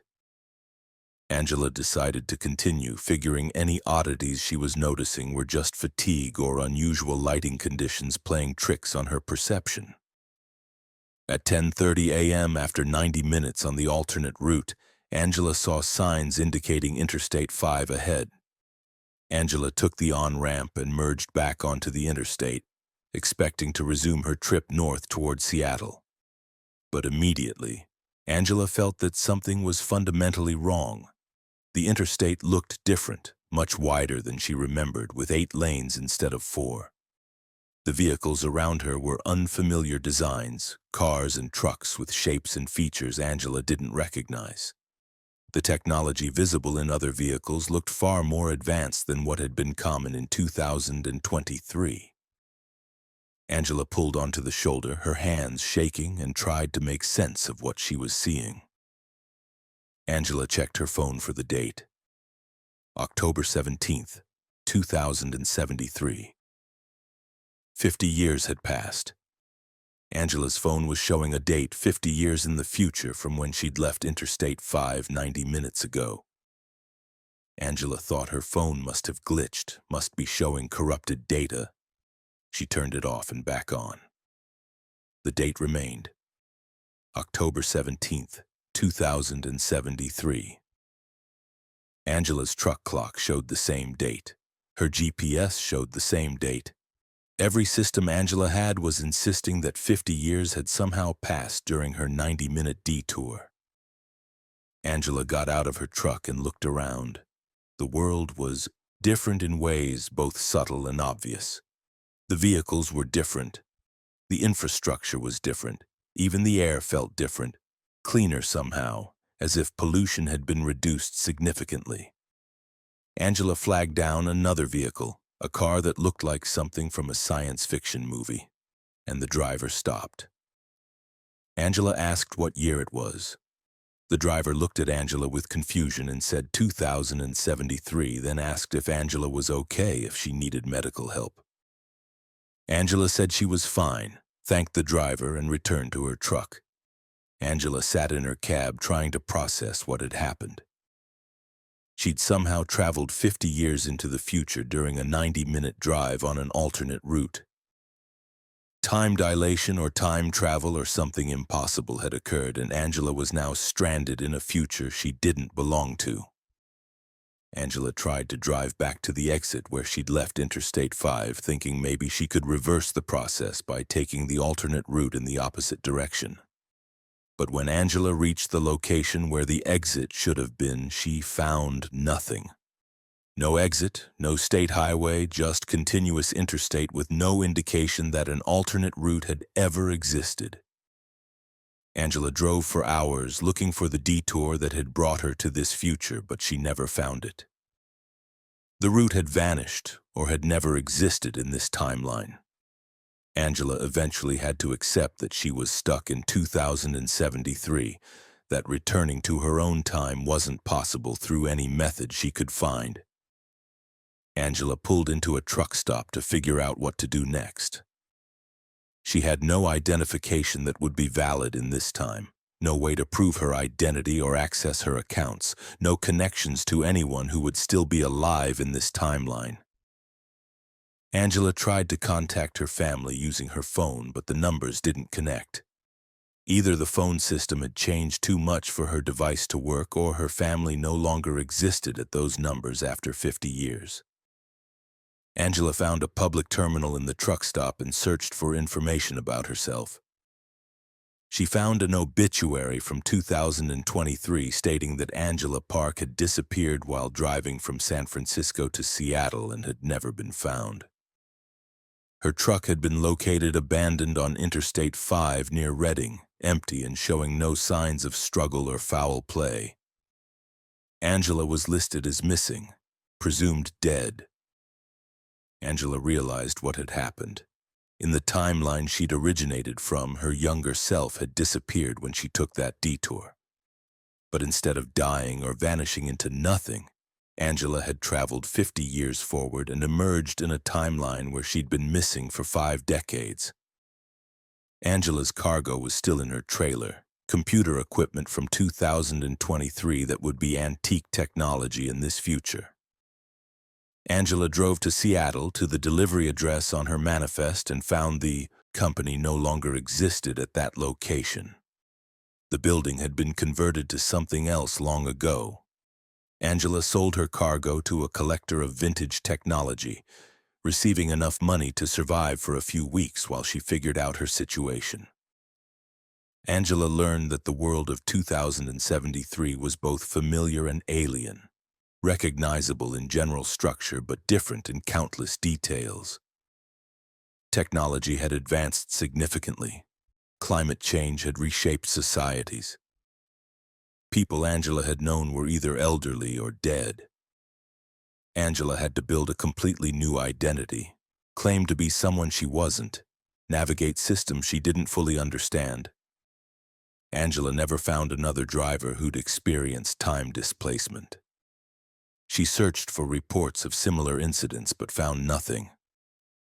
Angela theorized that the alternate route she'd taken had been a temporal anomaly, a road that existed between timelines, and driving on it had transported her from 2023 to 2073.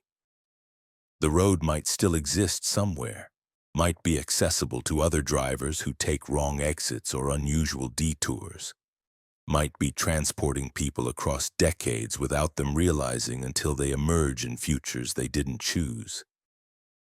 Angela adapted to her new timeline, found work, built a life in a world that was 50 years ahead of everything she'd known. But Angela never stopped looking for that alternate route, never stopped hoping she might find a detour that would take her back to 2023, back to her original timeline where she belonged. Angela drives different routes constantly, takes every alternate road and detour she can find, hoping to stumble onto the temporal pathway that had brought her forward, hoping it might work in reverse and send her back to when she'd started that Tuesday morning drive from San Francisco to Seattle. And Angela knows that somewhere in Northern California an exit exists that leads to a road between times, a detour that can add 50 years or subtract them. A path through forests that age centuries as you drive, that connects different decades through some quirk of physics or geography that makes time negotiable rather than fixed. Angela warns every driver she meets about taking unfamiliar detours, about trusting GPS routes that don't look quite right, about alternate roads that seem too empty and too perfect because those roads might be temporal pathways that lead not just to different locations but to different times. And once you've driven them, returning to your starting point might be impossible. Might leave you stranded in a future you never chose, living a life 50 years displaced from where you began. Story 7. The mechanic who fixed trucks that hadn't broken yet. David Cohen had been a truck driver for 17 years, hauling goods across the Northeast. He maintained his truck meticulously, performed regular inspections, and never ignored warning signs of mechanical problems. David had learned basic maintenance and could handle minor repairs himself, but for major work, he used reputable truck repair shops. But in December of 2022, David's truck developed an unusual noise while he was driving through rural Pennsylvania. And when David stopped at a small independent garage, he met a mechanic who knew exactly what was wrong before examining the truck, who fixed problems that hadn't manifested yet, and who told David that he could see the mechanical future of vehicles, could identify failures before they occurred. But doing so came with a price that David would discover only after the mechanic had worked on his truck. David was driving from Boston to Pittsburgh with a load of industrial supplies when he started hearing a grinding noise from his transmission. The sound was intermittent at first, occurring only during certain shift patterns, but it gradually became more frequent and pronounced. David knew this indicated serious transmission problems that would require professional repair. David checked his GPS for nearby truck repair shops and found a small garage about 20 miles ahead, located just off the highway in a town called Millville. The garage had good online reviews from truckers who'd used it, so David decided to stop there. David pulled into the garage around 4 p.m. on a Friday. The facility was small, just 2 service bays and a small office, but it looked clean and well-equipped. An older man, maybe 60 years old, came out of the office and introduced himself as Ray, the owner and mechanic. David explained about the transmission noise and asked if Ray could diagnose the problem. Ray listened to David's description, then said something that made David pause. "Your transmission isn't the real problem.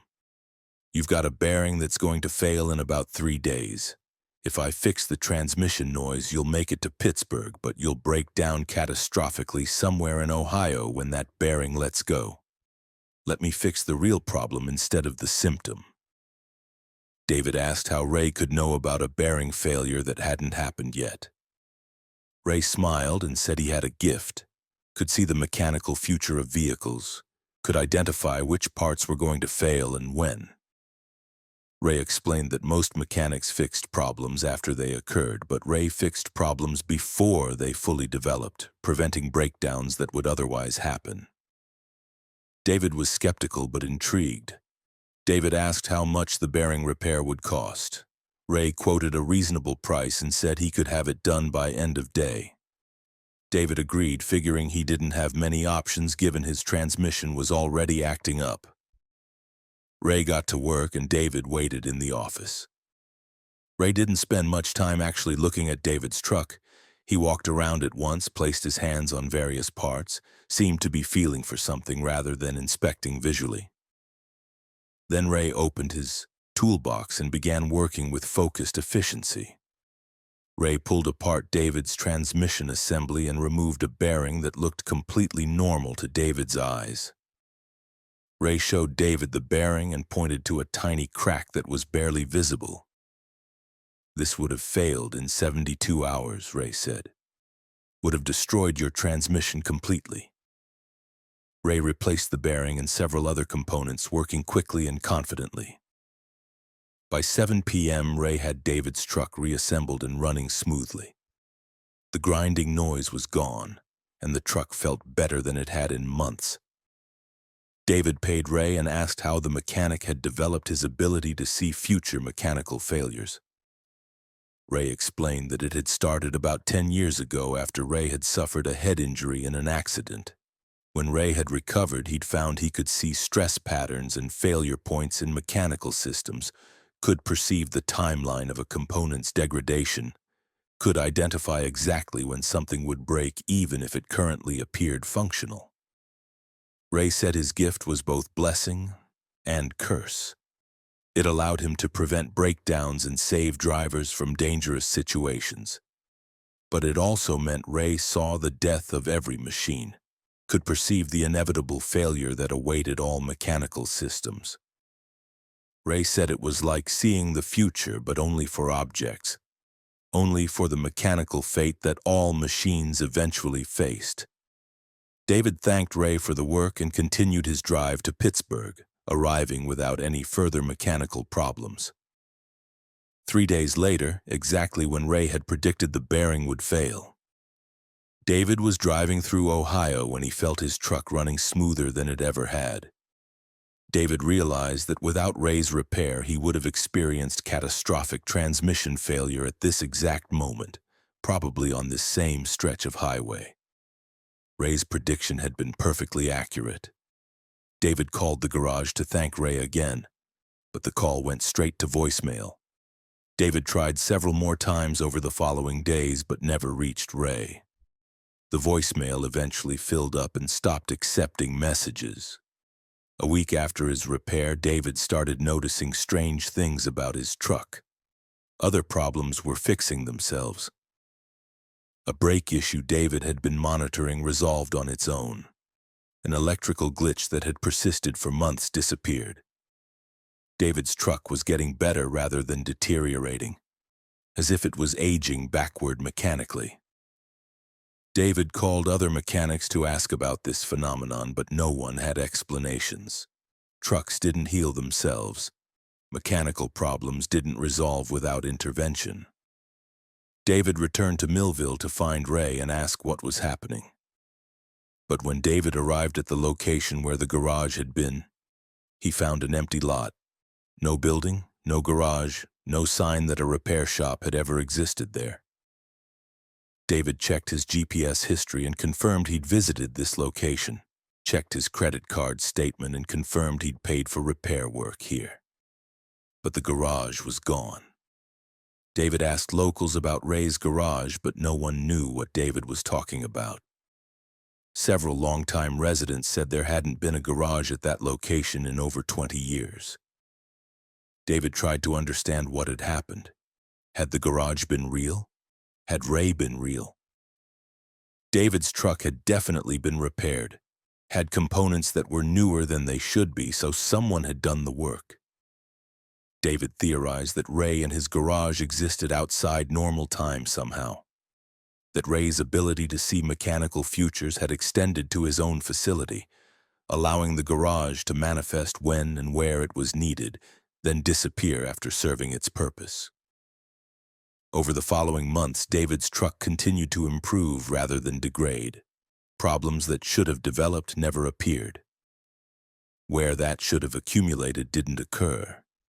David's truck was lasting far longer than any vehicle should, as if Ray's repair had somehow extended its mechanical lifespan beyond normal limits. David realized that Ray hadn't just fixed the bearing. Ray had repaired David's truck's future, had adjusted the timeline of its mechanical degradation, had given the vehicle extra years of reliable operation that it wouldn't have had otherwise. But David also noticed something disturbing. He was having vivid dreams about mechanical failures, seeing trucks breaking down, watching engines seize and transmissions explode, witnessing catastrophic failures in detail. David would wake from these dreams and realize he was seeing the mechanical deaths that Ray saw constantly, the inevitable failures that awaited all machines. Ray's repair had somehow transferred a small portion of his gift to David, allowing David to perceive mechanical futures at least in his dreams. David started helping other drivers based on his dreams. When he dreamed about a specific truck having a specific problem, David would try to warn the driver. Sometimes his warnings were heeded and drivers would get repairs that prevented breakdowns David had foreseen. Other times, drivers dismissed David's warnings as superstition, and they'd experience exactly the failures David had predicted. David realized he'd inherited part of Ray's burden, the knowledge of mechanical deaths that couldn't always be prevented, the frustration of seeing futures that people didn't believe until they occurred. David tried to find Ray again, driving to Millville repeatedly, looking for any sign of the garage or the mechanic. David never found either, but David did find other drivers who'd been helped by Ray, truckers who'd stopped at the mysterious garage, received repairs that shouldn't have been possible, and discovered afterward that their trucks lasted far longer than they should. All the drivers reported the same thing, trying to return to the garage and finding it gone, existing only in their memories and credit card statements. David came to understand that Ray was still helping truckers, still fixing problems before they occurred, but Ray and his garage existed in a state that wasn't quite present in normal reality, manifesting when needed and vanishing afterward. Ray was somehow operating from outside normal time, using his ability to see mechanical futures to intervene before failures became catastrophic, giving drivers and their trucks extra life that wouldn't have been possible through conventional repair. But Ray's gift had a cost, transferred partially to everyone he helped, allowing them to glimpse the mechanical deaths that waited for all machines, the inevitable failures that time brought to everything that moved and worked and eventually broke. David lives now with dreams of breaking trucks, visions of mechanical deaths, knowledge of failures that will happen to vehicles he encounters. David warns drivers when he can, helps prevent breakdowns when people listen, and accepts that he carries part of Ray's burden, the gift and curse of seeing mechanical futures. And David knows that somewhere between normal time and some other state of existence, Ray is still working in his garage, still diagnosing problems that haven't happened yet. Still repairing trucks that think they're fine but carry seeds of failure in their components.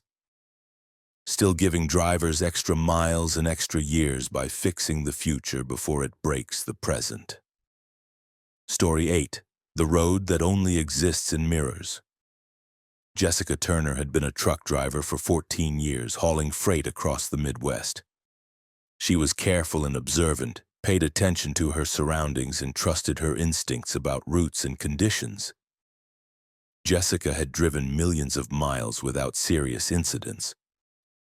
But in March of 2023, Jessica was driving through Iowa when she noticed a highway in her mirrors that wasn't visible through her windshield, a road that existed only in reflection. And when Jessica tried to understand what she was seeing, she discovered that mirrors showed a parallel version of the highway system. A reflected America where the roads were similar but wrong, and where drivers who looked too long at the mirror roads sometimes found themselves driving on them instead of on the real highways, trapped in a reflection they couldn't escape. Jessica was driving from Des Moines to Chicago with a load of agricultural equipment. The route was straightforward, Interstate 80 east across Iowa and into Illinois. Jessica left Des Moines at midnight and drove through the empty darkness of rural Iowa. Around 2 a.m., Jessica checked her mirrors as part of her regular driving routine and noticed something odd. The highway behind her looked different from what she remembered. The road surface had different markings, the line paint was a slightly different color, and there appeared to be structures alongside the road that Jessica hadn't noticed when she'd actually driven past those locations. Jessica dismissed this as fatigue-induced misperception and continued driving. But over the next hour, the differences between what Jessica saw through her windshield and what she saw in her mirrors became more pronounced. Her forward view showed normal Interstate 80, familiar and correct. Her mirror view showed a highway that was similar but distinctly different, as if the road behind her was a parallel version of the same route. Jessica tried to rationalize this. Maybe the mirrors were distorting her view, making things look different than they actually were. But Jessica had been driving long enough to know her mirrors well, to trust what they showed, and what they were showing now was impossible. Jessica pulled onto the shoulder and got out to look directly at the highway behind her. The road looked normal, exactly as Interstate 80 should look, matching what she saw through her windshield. But when Jessica walked to her driver's side and looked at the highway in her truck's mirror, she saw the parallel version again, the road with different markings and unfamiliar structures. The mirror was showing a different highway than what existed in real space. Jessica touched the mirror, confirming it was solid and normal. She looked directly at the highway, then looked at it in the mirror, switching back and forth. The two views didn't match. Jessica got back in her truck and continued driving, but she couldn't stop checking her mirrors, couldn't stop watching the parallel highway that existed only in reflection. The mirror road had traffic on it, trucks and cars driving along it, but those vehicles didn't match the traffic Jessica saw through her windshield. Jessica watched a truck in her mirror traveling in the same direction she was going, maintaining parallel course. And Jessica realized that if she could see that truck in the mirror but not through her windshield, then the truck must be driving on the mirror road, not on the real highway. Jessica tried her CB radio, calling out to the truck she saw in her mirror. No response. Jessica tried waving through her window at the mirror truck, but the other driver didn't react. The mirror truck and its driver existed in the reflected highway, unable to interact with Jessica, who was on the real road. Jessica wondered if the reverse was also true, if there were drivers on the real highway who were invisible to the mirror highway drivers, if the two systems were parallel realities that could observe each other through mirrors but couldn't actually interact. Around 4 a.m., Jessica made a mistake. She'd been watching her mirrors obsessively, fascinated by the parallel highway, and she let her attention drift from her forward view. When Jessica looked up from her mirrors to the road ahead, she felt disorientation. The highway through her windshield looked wrong, looked like the mirror highway she'd been watching. Jessica looked in her mirrors and saw the real highway behind her. Somehow, Jessica had switched. She was now driving on the mirror road, and the real highway existed only in her reflection. Jessica felt panic rising. She tried to pull over to stop and figure out how to switch back, but when Jessica pulled onto what she thought was the shoulder, she found herself in an entirely wrong location, as if the geometry of the mirror road didn't match the real road's geometry. Jessica was on a highway that looked almost like Interstate 80 but was fundamentally different in ways both subtle and obvious. The signs were similar but not quite right. The exits led to towns with familiar names but unfamiliar configurations. Jessica was in a parallel America, a reflected version of the country that existed in mirrors but that drivers couldn't normally access. Jessica drove for hours, trying to find a way back to the real highway. She took exits, drove through towns that looked almost like real Iowa towns but weren't quite correct, tried every route she could find. But Jessica remained on the mirror highway system, unable to find a crossing back to normal reality. Jessica saw other trucks on the mirror roads, other drivers who looked as confused and frightened as Jessica felt. Jessica tried to flag down another driver, tried to communicate, but when she got close to the other vehicle, it vanished, as if it was in yet another layer of reflection. Jessica realized the mirror system had multiple layers, multiple parallel highways that existed at different levels of reflection. Jessica might be in the first reflection, while other drivers were in second or third reflections, and none of them could interact because they were separated by layers of mirror reality. Jessica was trapped in a labyrinth of reflected highways, each layer showing roads that were similar to but different from the real America. Around noon, by Jessica's truck clock, she saw a truck stop and pulled in, desperate for help or information. The facility looked normal, and Jessica went inside, hoping to find someone who could explain how to escape the mirror roads. The clerk behind the counter looked at Jessica with weary recognition. "You're new to the mirror highways," the clerk said. "Most drivers figure it out eventually. You look too long in your mirrors while driving on a section where the boundary is thin and you crossed over. Happens more often than people think." The clerk explained that certain stretches of highway had thin boundaries between real space and mirror space, and drivers who were watching their mirrors while in those areas could accidentally cross into the reflection. The clerk said most drivers crossed back eventually, usually by accident when they weren't paying attention to mirrors and the boundary pulled them back to real space. But some drivers stayed trapped in mirror space for weeks, months, or forever, unable to find the crossing that would return them to normal highways. The clerk gave Jessica advice. "Stop looking in mirrors. Drive forward only, watching the road ahead, ignoring all reflection for as long as possible." The boundary between spaces would eventually pull Jessica back to real roads, but only if she stopped acknowledging the mirror reality. The more Jessica looked at reflections, the more solidly she'd be anchored in mirror space. Jessica thanked the clerk and got back on the highway, forcing herself to cover her mirrors, to drive using only her forward view, to pretend the mirror world didn't exist. Jessica drove for 3 days, sleeping in her truck, maintaining her resolve to never look in mirrors. On the fourth morning, Jessica glanced briefly at her side mirror without thinking and realized the highway looked normal, looked like real Interstate 80. Jessica cautiously checked her forward view and confirmed she was back on the real highway system. Jessica had crossed back, pulled out of mirror space by the boundary that wanted drivers on the correct side of reality.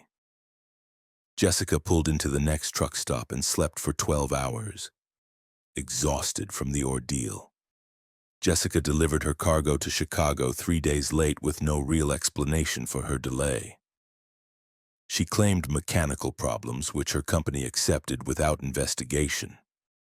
Jessica never told anyone the truth about the mirror highways, knowing she'd be thought insane or impaired.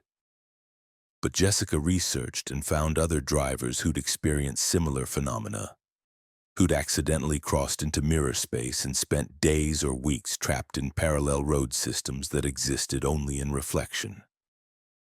Jessica learned that the mirror highways were a known phenomenon among certain truckers, a hazard that wasn't discussed openly but was understood by drivers who'd experienced it. The advice was always the same. Don't watch your mirrors too long.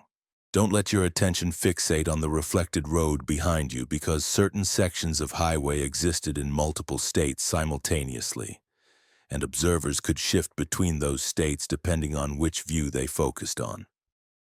Jessica drives more carefully now, checks her mirrors only briefly, keeps her attention forward, and never allows herself to become fascinated by the highway behind her.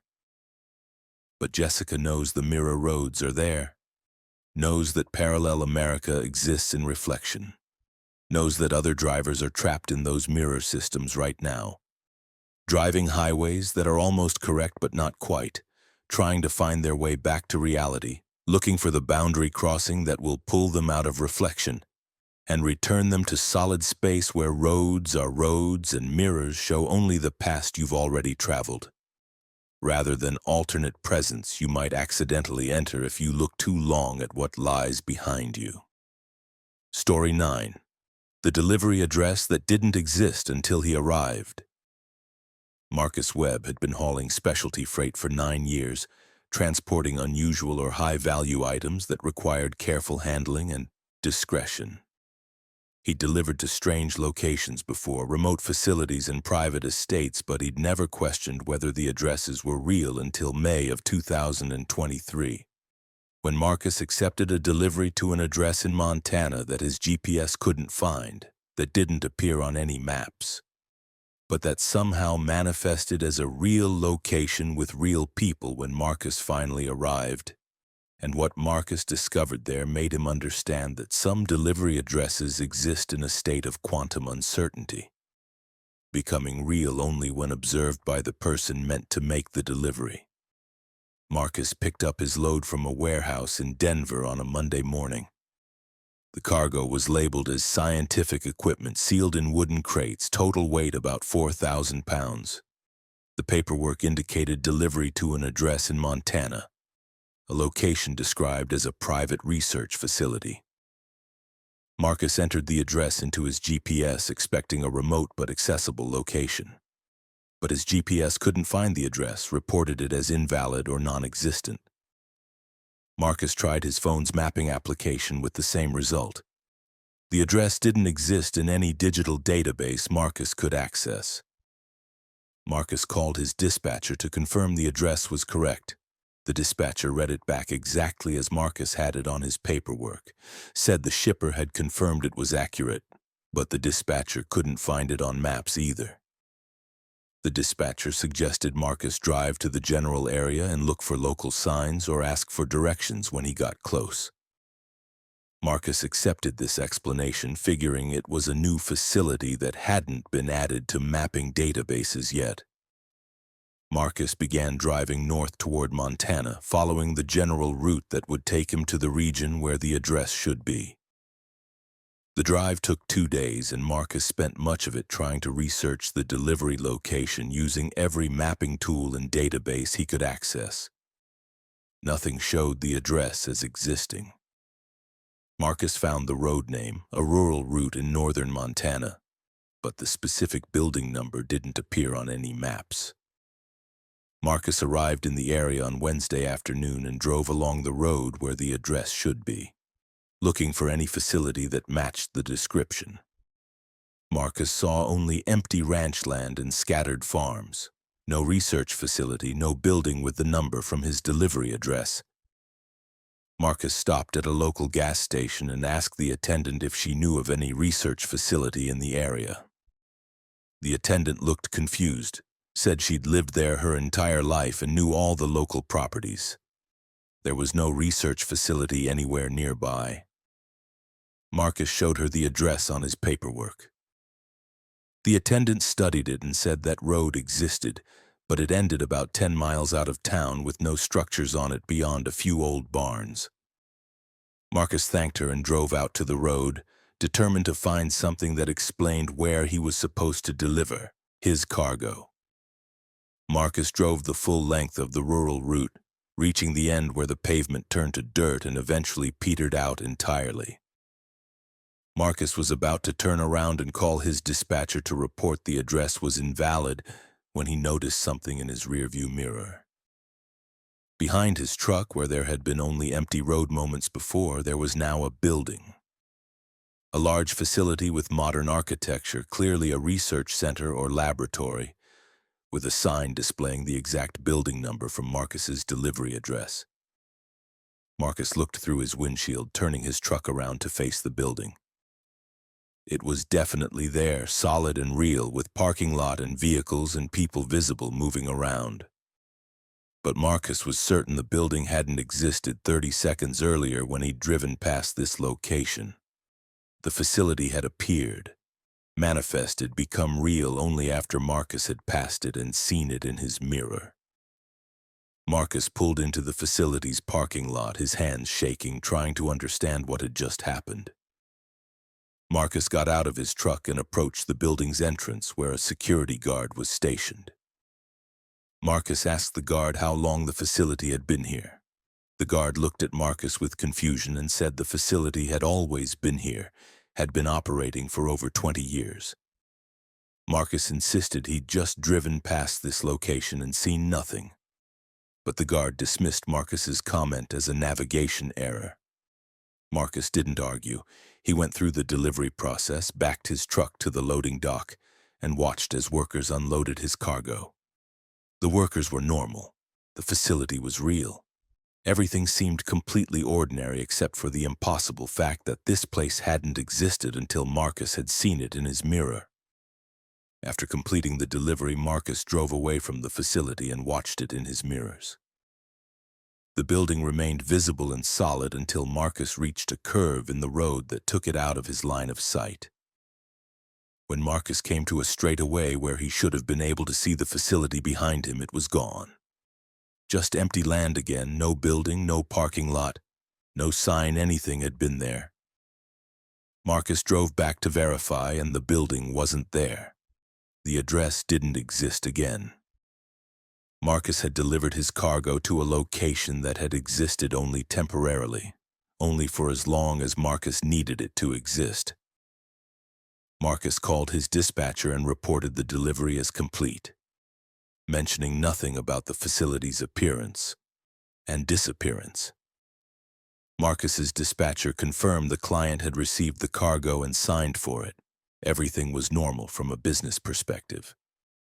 But Marcus couldn't accept that what he'd experienced was normal. Marcus researched quantum physics and found theories about observer effect, about how observation collapses probability waves and makes specific states real. Marcus wondered if the research facility existed in a quantum superposition, neither definitively existing nor not existing until observed by the intended recipient. Marcus theorized that his presence, his role as the delivery driver, had collapsed the quantum state and made the facility temporarily real. The facility had existed in a state of potential, and Marcus's observation had actualized it long enough for the delivery to occur. Once Marcus left and stopped observing, the facility returned to its quantum potential state, waiting for the next observer who would need it to exist. Marcus realized this explained why the address didn't appear on maps or in databases. The location couldn't be documented normally because it didn't exist continuously. It only manifested when necessary. Marcus started noticing similar phenomena with other deliveries. Addresses that his GPS couldn't find, but that became real when Marcus arrived. Facilities that appeared and disappeared based on observation. Marcus began to suspect that more locations existed in quantum states than anyone realized, that buildings and addresses throughout America were only semi-real, manifesting when needed and fading back to potential when not being observed. Marcus wondered how many businesses and facilities operated this way, existing on the boundary between reality and possibility. Marcus found other drivers who'd delivered to impossible addresses, who'd seen facilities appear and disappear, who understood that mapping systems couldn't document locations that existed only conditionally.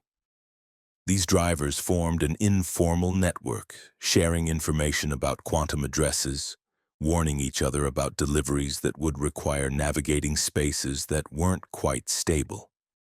Marcus learned to recognize the signs of a quantum delivery: addresses that couldn't be verified in advance, GPS failures, locals who'd never heard of the location. Marcus learned to trust his mirrors more than his windshield because sometimes locations became visible only in reflection before solidifying into direct observation. Marcus continues to deliver to quantum addresses, accepting that part of his job involves navigating realities that exist in superposition. Marcus knows that America's address system includes places that aren't continuously real, facilities that manifest only when observers collapse their quantum states, buildings that exist in mirrors before existing in direct space. And Marcus lives with the knowledge that every delivery he makes might be to a location that exists only because he's there to observe it. That will fade back to potential once he leaves, that other drivers won't be able to find because those drivers don't have the paperwork that identifies them as the intended observer. The person whose presence makes the impossible address temporarily, conditionally, quantumly real. Story 10. The overpass where gravity reverses. Thomas Reed had been a tanker truck driver for 22 years, hauling fuel across the southern states. He understood tanker dynamics, knew how liquid cargo shifted and sloshed, how to handle the unique challenges of transporting fluids. Thomas was careful about bridges and overpasses, knew which ones had low clearances or weight restrictions. But in January of 2023, Thomas was driving through Louisiana when he passed under an overpass that did something impossible, that reversed gravity for vehicles passing beneath it, and Thomas experienced 3 seconds of weightlessness and inverted physics that nearly caused a catastrophic accident. And when Thomas tried to research the overpass afterward, he discovered other drivers had experienced the same phenomenon, but no one could explain why that specific overpass occasionally defied the fundamental forces of nature. Thomas was driving from Houston to Atlanta with a full load of gasoline, about 8,000 gallons in his tanker. The route took him through Louisiana on Interstate 10, a highway Thomas had driven hundreds of times. Around midnight, Thomas was approaching Baton Rouge when he saw an overpass ahead, a standard concrete bridge carrying a smaller road over the interstate. Thomas had passed under this overpass before and knew it had adequate clearance for his truck. Thomas maintained his speed of 65 miles per hour and entered the space beneath the overpass. The moment Thomas's truck passed the threshold into shadow under the overpass, he felt everything change. Gravity disappeared. Thomas felt weightless in his seat, held in place only by his seatbelt. His truck was lifting off the ground, wheels no longer in contact with pavement. Through his windshield, Thomas could see the underside of the overpass approaching, and with horror, Thomas realized his truck was rising toward it. Gravity had reversed, and his vehicle was now falling upward toward the concrete bridge deck that was suddenly below him in the reversed orientation. Thomas had about 3 seconds of inverted gravity. His tanker's liquid cargo was sloshing violently, responding to the gravitational reversal, creating instability that made his truck nearly impossible to control. Thomas gripped his steering wheel uselessly, unable to steer a vehicle that wasn't touching the road. Thomas's truck rose approximately 15 feet, came within inches of striking the underside of the overpass, then gravity reversed again as Thomas's truck emerged from beneath the bridge. His vehicle dropped back to the pavement hard, suspension compressing, tires screaming as they regained contact with the road. Thomas fought to regain control as his truck bounced and swayed, liquid cargo still sloshing from the gravitational disruption. Thomas managed to keep his truck on the road, avoiding jackknife or rollover, and gradually brought his vehicle under control. Thomas pulled onto the shoulder immediately after the overpass, shaking violently, trying to process what had just happened. Thomas got out to inspect his truck for damage. The suspension was stressed but intact, tires were fine. The tanker showed no signs of rupture. Thomas's truck had survived the gravitational reversal, but Thomas knew he'd come within seconds of a catastrophic crash that would have resulted in a massive fuel spill and explosion. Thomas sat in his truck for 30 minutes trying to calm down and understand what he'd experienced. Gravity didn't reverse. That was impossible. But Thomas had definitely felt weightlessness, had definitely seen his truck rising toward the overpass underside, had definitely experienced 3 seconds of physics that violated everything Thomas knew about how the world worked. Thomas thought maybe he'd had a medical event, a stroke or seizure that had created sensory distortions. But Thomas felt fine physically, and his truck's dash cam had recorded the incident. Thomas reviewed the footage and saw his truck clearly leaving the ground, rising toward the overpass, then dropping back to pavement. The video confirmed what Thomas had experienced was real. Thomas called his dispatcher and reported the incident in vague terms, saying he'd experienced vehicle instability under an overpass and needed to have his truck inspected before continuing. His dispatcher arranged for a maintenance facility in Baton Rouge to check Thomas's truck. Mechanics found stress damage consistent with impact or severe bouncing but couldn't identify a cause. Thomas didn't explain the gravity reversal, knowing he'd sound insane.